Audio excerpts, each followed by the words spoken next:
Vaccines, they protect us from serious and sometimes deadly infections. While some parents prefer their children to build natural immunity, others take a different approach for protection. Dr. Randall Fisher of CHKD's Infectious Diseases Department is here to tell us more about vaccinations and to address some of the questions parents might have. We're talking, there's a lot of rumors surrounding vaccinations. What are some of the most common ones you hear about? One of them is that people think that it's too many antigens to give a baby's immune system, that it will overwhelm the immune system. And the truth is that the antigen load from vaccination is like a drop in an ocean compared with the antigens that your children are exposed to on a daily basis just living in the world.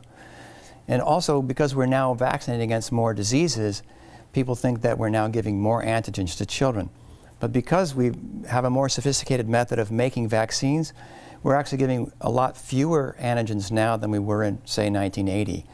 Total number now is about 160 antigens through the whole vaccine series. Back then it was close to 3,000. So there's a sort of a misconception that because we've added more disease, protection against more diseases, that we've added a lot more antigenic load, but that's simply not the case. Now, some parents say that they prefer their baby build immunity naturally. Explain the thought process and why that might not be a great way to go about this. So while it's true that when you get natural immunity, it tends to be very robust, the fact is that the immunity we get from vaccines is almost as good, and in some cases just as good as what you get naturally.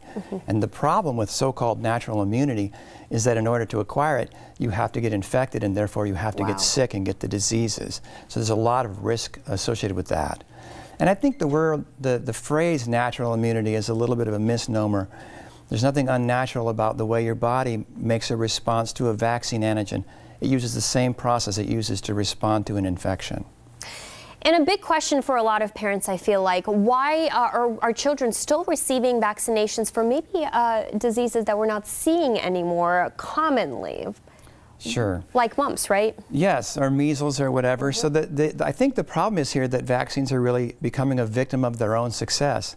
It's like if you had a mouse problem in your house, so you buy a cat, and then 4 or 5 years later you're like, what do we need this cat for? I haven't seen a mouse around here in years. Well, those diseases are still out there. They're in hiding because we continue to vaccinate.